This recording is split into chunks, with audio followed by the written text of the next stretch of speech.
Hey everybody, I decided to make this video to teach you all about set split pushing. What is set split pushing? Well, due to the new Hullbreaker builds that have been coming out, people have been using set to split push a lot.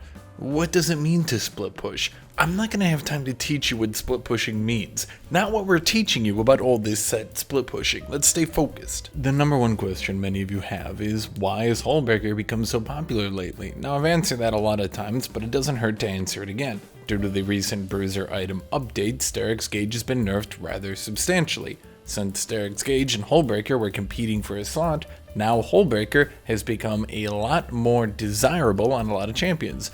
This has opened up a lot of champions to just split pushing and just going Hullbreaker in particular, which enables split pushing. Now, I'm not saying that Sterak's Gauge is a dead item. I'm saying that a lot of these bruiser items like Sterak's Gauge becoming less powerful has opened up the possibility, it's opened up the door of going Hullbreaker, which in the past was seen as a less powerful item. So why set in particular then? What would make set more potent in split pushing than any other champion? Well, number one is set's good early game. If your champion is a strong early game, that allows them to kill their opponent or take control of the lane, or at the very least push people out and reach the turret. You need to actually be able to push your opponent out of the lane. You need to be able to reach the turret in order to split push, particularly in a rush. Set with his heavy early game power can do that. In addition, as we're seeing right here, Set has his right punch on his passive, which does more damage, and that applies to turrets. That means that Set hits turrets a lot harder than any of these other bruisers would be able to. Hey guys, it's me, here to remind you to like and leave a comment and subscribe to this channel. By liking and leaving a comment, you increase the amount of interaction a video gets, which in turn allows YouTube to give it to more people, which supports this channel a lot and helps me to make more of these videos. I thank you in advance for doing that little bit to help me. Thank you. Now, for those of you who don't know how this functions, or at this point I have no idea how you wouldn't, the way Set's passive works is he does a normal auto attack, and then after that he does a faster basic attack. That's his right hook. If you do the right hook, which comes out faster, and immediately press Q, resetting to get a fast attack, the attack after that one will then be another right hook, a fast attack. So you can do a slow attack, fast, fast, fast. Now the bonus damage from your Q also applies to turrets. So this gives you an auto reset and gives you a lot of faster attacks. This means if you're maxing Q like you should be able to, in addition to his passive allowing you to hit turrets harder, his Q will also allow you to hit turrets way harder. This makes Set way better at killing turrets than a lot of other champions. So what am I saying then? What build am I recommending? What am I actually doing with this video? I'm telling you that you are going to go Hullbreaker first item on Set. So why can Set go Hullbreaker when so many other champions struggle to go at first item? Well, Set is not ability reliant. He doesn't really need to get ability haste. He's typically going to try to kill champions in his first rotation. His W is too long of a cooldown to really get two in a fight, especially because of how it functions. His E isn't really spammable, one ultimate. Realistically, he could maybe get two Qs. That's about it. He's just not that ability haste reliant like a lot of other champions are. As I've shown you, he can kill turrets very well, which means that bonus damage on Hullbreaker is very powerful. And lastly, his ability to just be able to lane bully and win lanes early on just gives him a lot of ability opportunities, I should call it, to be able to go up to and beat the crap out of turrets. What is the second item then? What mythic are you going to build on the Set? Well, that one should be pretty obvious. Stridebreaker. Stridebreaker, you might be saying, what the fuck are you talking about? Stridebreaker? Well, okay, stop to think about this one. Stridebreaker gives you a slow, and it gives you bonus movement speed, and it gives you bonus attack speed. The attack speed enables you to kill turrets better, the movement speed lets you run people down better, and the slow lets you kill people. These are all things that on the split push make you really good at being able to kill people and being able to kill turrets. Goredrinker, on the other hand, Goredrinker heals you based on how many people are nearby and how much health you're missing. In other words, it's a good item for when you're trying to come from behind, particularly in a group fight. Well, if Set is trying to split push, he's not really trying to group fight. So in this situation, being able to get Stridebreaker and actually murder people, preferably murder them to death is the, well, it's a more preferable option here. Okay, so I hope you enjoyed all that clever animation. Unfortunately, I'm one person, and if I do funny stuff for every single one of Set's items and builds, I will be here all day, and that is time I do not have. I want to show you the rest of Set's build. Now, we've gone over Hullbreaker first item, that one's pretty solid. We've gone over Stridebreaker's second item. With these two items, we're already looking at 700 HP, good amount of damage, that's 100 damage, that's health regen, which is good on Set, due to his passive, due to potentially second wind, that health regen that helps him win the lane even harder. We've got Stridebreaker, attack speed, a little bit of ability haste. Now, what is the third item then? What is going to continue to allow this build to scale into the late game and particularly annihilate turrets? Well, that one, and I mean, you're already seeing it right here, Titanic Hydra. Titanic Hydra does bonus damage to turrets and gives Set a good chunk of damage. He's already looking at 700 HP here. This brings him to 1500 HP. That means by the time you have built Titanic Hydra, this item is already looking at giving you 24 damage bonus, so 54 damage. That's bringing you over 150 damage by the time you completed this. Additionally, if you look at the cleave, you apply the on-hit from cleave to turrets. Some people get confused and they see cleave's shockwave does not trigger on structures. Now that just means the area of effect. That just means the shockwave outside. The on-hit damage, that still does apply to turrets, making this pretty strong actually. Now when we look at Set, I'm going to pull Set up here real quick. When we look at Set, he caps out at 2300 HP at level 18. That's a chunk of HP. That's because when they recently buffed Set, they increased his health per level. So if you understand this 2300 HP, that feeds pretty well into Titanic Hydra. Now I know, you're all telling me, you're saying, Hashinshin, this is obvious. Hullbreaker, Stridebreaker, Titanic Hydra, we all build these items. Are you stupid? There's nothing unique or creative here. But let's go on. The next item I'm going to recommend, Steric's Gauge. Oh! I'm recommending Steric's Gauge and Hullbreaker? You can't do that because... Why? Why can't you do that? Well, a lot of people think you can't, but actually you're fully allowed to. Here's something not a lot of people have really put 2 and 2 together in their head. Steric's Gauge doesn't get more shield based on the amount of enemies nearby. That means one person proccing Steric's Gauge is just as good as 9 people proccing Steric's Gauge. That actually means in a 1v1 scenario, Steric's Gauge is still good. In fact, it's back to being a pretty strong 1v1 item. As compared to where it used to be, where you needed to proc it with a certain amount of damage, now it just immediately procs at 30% health. Well, look at this.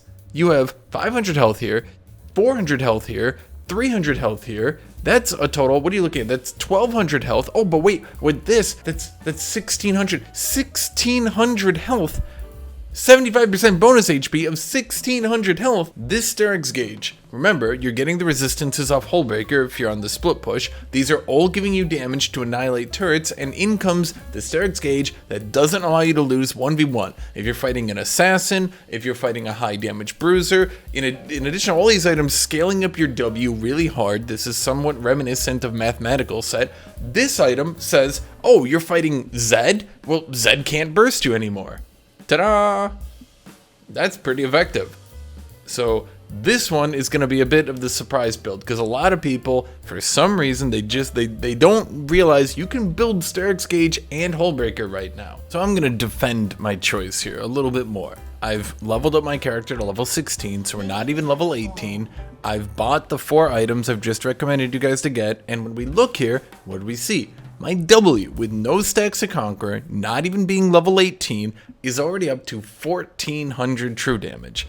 Now, let's be clear, even if you're fighting a champion like Jax in the split push, this item, this build, 1400 true damage from a champion who's doing this much damage, who's this tanky, that is strong. Now, I'm not saying this is Mathematical Set reborn, okay? We're never going back to the 2300 true damage, but this build, it's strong. Okay, so we got our 4 items here, and I would call these items, I would call at least these 2 the core build. That's why I have them up here. Can I rename this? I'll call this core.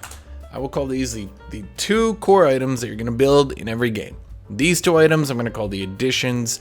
You can sometimes flip them around, but realistically, this is a good solid choice. Now, for the last build, because this is really, I mean, your 5th item. So you can sometimes slot these items in when you need to, but these items are going to be your what are these? Your auxiliary items, your potential items. So let's talk about them. And I think these, oh, actually, there's one more. I forgot about that little guy over here. These are going to be, I would call these your potential items. These are the items you might go, depending on who you're fighting in the split push and what you're doing. The items are going to be your Death's Dance, your Force of Nature, your Dead Man's Plate, and your Thornmail. Let's go over each of them and what they do for you. Death's Dance, armor, damage, ability haste. I mean, that's it. I mean, realistically, that's it. The heal is going to be, you know, because realistically, if you're trying to split push, it's unlikely that you're gonna need to kill people and get the heal from killing people. You're not trying to team fight with this build. If you're trying to be more flexible, if you're trying to go get a build that can team fight more, then Death's Dance is definitely a solid choice. What's the right word? What's the word I'm trying to do? If you're trying to like diversify, there we go. If you're trying to diversify your build to be able to team fight more, yeah, you know. So I'm not saying like, look, if you get into a situation where you're in a game and you just can't split push, you have to team fight, then obviously you just got to do what you got to do to win, right? I mean, you should never lock yourself into a play style where you can't try to do different things to win. That would be stubborn and stupid, and you'll just hurt yourself and make yourself less likely to be able to win for no particular reason that I can think of.